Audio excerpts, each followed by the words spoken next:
about having a flat tax. Now explain what you mean by that. You've said that the way we tax people is very complicated right now.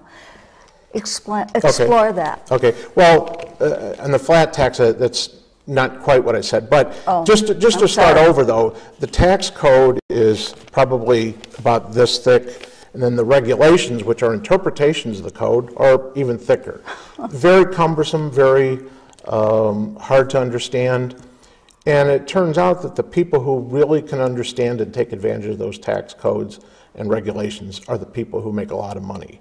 There's nothing wrong with making a lot of money. There's nothing wrong with being a big company.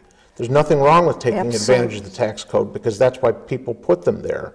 But the point is, we're at a point in time where I think we've got to simplify things. We've got to quit giving people breaks. We've got to say, okay, here's the rules of the road as far as taxes go. We're going to make it simple. We're going to make it fair. And then businesses will understand what the rules are, what their taxes are going to be, because their taxes are a big part of their profit and loss statement. So they've got to know, how to handle those. Well, go ahead, I'm sorry. But as far as the flat tax itself, the flat tax is saying there will be certain deductions, like if you're married, you get so many deductions. Maybe there's deduction for, I don't know, let's say charitable contributions, but they're limited. There's not as many as there are now. And then it's just a flat rate, 17%, 19% people have talked about.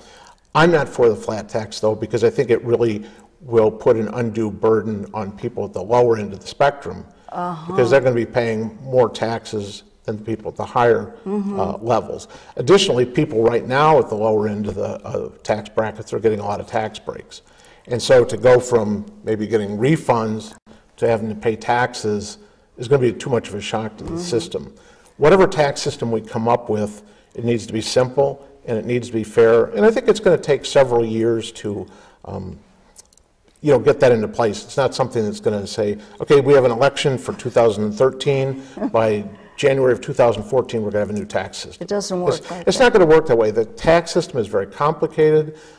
There's no way that we're going to be able to put the tax returns on a postage stamp, or not a postage stamp, but like a small, card or something like that. There are just too many things. Maybe for the taxpayer who has a job, maybe a little bit of interest income, maybe you could do that. But there are businesses out there that have, what they call flow-through income from other entities. There's tax credits. There's different types of businesses. There's trusts. There's just a lot of things going on out there. And to just say, we're going to simplify it just like that, it's not going to happen. Well, I apologize for saying you were for the flat. Oh, no, that's fine.